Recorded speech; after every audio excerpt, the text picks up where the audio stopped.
The British tabloids are out here doing Olympic-level mental gymnastics again, this time trying to drag Prince Harry into a so-called visa scandal. Yeah, because apparently they ran out of Meghan's jam jars and need a new crisis to sell papers. So here's what's happening. Prince Harry's name has been dragged back into the spotlight after his uncle, Prince Andrew, was summoned by a US congressional panel connected to the Jeffrey Epstein investigation. Now, instead of focusing on that, which is a serious, decades-long story with real victims, some of these so-called commentators decided, you know what, let's talk about Harry's visa. Because that's clearly the issue Americans are losing sleep over. Please!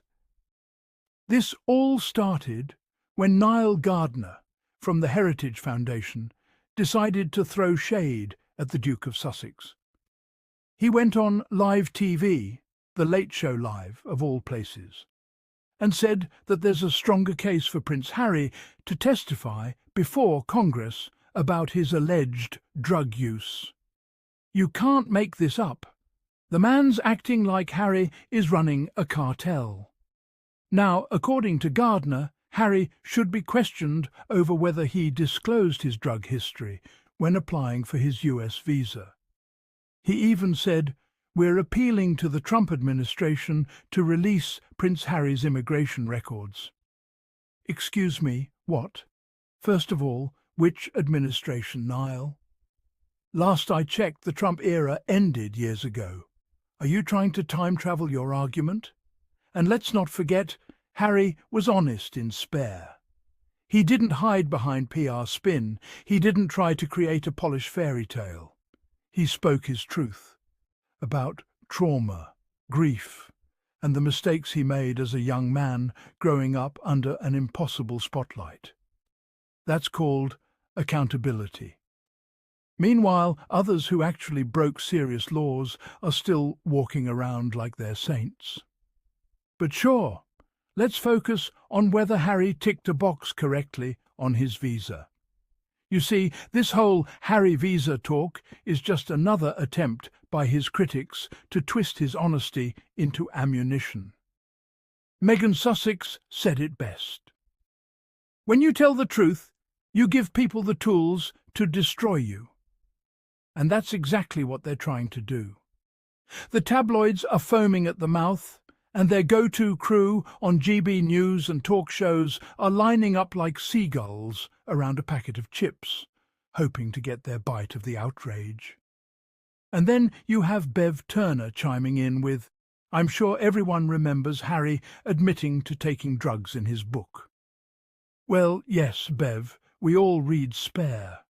We also remember him talking about healing, therapy, and breaking generational trauma. But of course, that part never makes the headlines, does it? It's easier to scream, "Deport Harry," than to admit he's a changed man who's building a life of service, purpose, and positivity.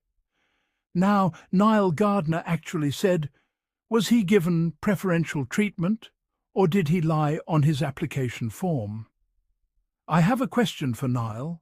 Since when did honesty become a disqualifier for living in America? Because last I checked, the US loves people who admit their flaws and work to better themselves. That's literally the American dream. And as for the talk about Harry should lose his title 100%, please, that's laughable. First of all, Harry and Meghan aren't clinging to titles. It's the media that can't let them go. The Duke and Duchess of Sussex left the royal bubble years ago, and yet every week the British press acts like they're still showing up at Buckingham Palace meetings. Let's be honest.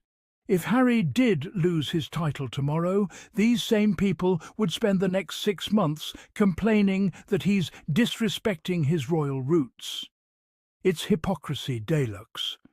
Here's the thing. The reason these critics keep going after Harry is because he represents something they can't stand: freedom. He broke away from the institution that expected him to be silent, obedient, and invisible. And when he found happiness with Meghan Sussex, the machine went into meltdown. Because nothing terrifies the British establishment more than a royal who can't be controlled. And this talk about preferential treatment? Let's have a little reality check. Harry's not getting special privileges. If anything, he's been treated worse because of who he is. If a regular celebrity wrote a memoir talking about their wild youth, they'd get a Netflix series and a podcast deal. Harry does it? Suddenly, they're demanding deportation papers. Let's not pretend this is about immigration laws or fairness. It's about revenge. Certain folks in the media never forgave him for leaving their system and telling his story. So they dig, distort, and dramatize every word he says. But guess what? Harry and Meghan are thriving, and no amount of fake outrage is going to change that. In fact, if anything, these constant attacks prove just how powerful they are. Meghan Sussex is back in the Hollywood spotlight, building brands, supporting causes, and radiating grace. Harry's continuing his work with Invictus and fighting for veterans' rights. They're doing more good outside the royal system than many inside it ever did. So let's not get it twisted. This visa drama is nothing but noise. Prince Harry isn't getting deported. He isn't losing his title. What he's losing is patience with the circus of critics who can't move on. And to Nile Gardiner and the GB News Brigade, if you're so desperate for attention, try a hobby. Maybe gardening, since, you know, Gardner. Before we wrap up, I want to say this. The Sussexes' story isn't about controversy. It's about courage.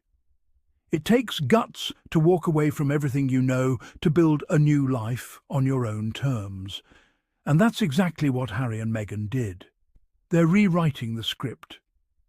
Not just for themselves, but for anyone who's ever dared to choose peace over pressure. So, to my amazing Sussex Squad, keep showing love, keep supporting, and remember, every time they try to tear Harry and Meghan down, they only make their story stronger.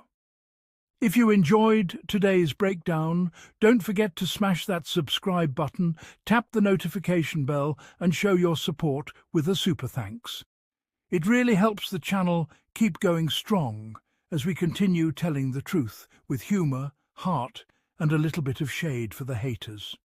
This has been the Sussex Squad. Stay kind, stay loud, and as always, protect Harry and Meghan at all costs. See you in the next one.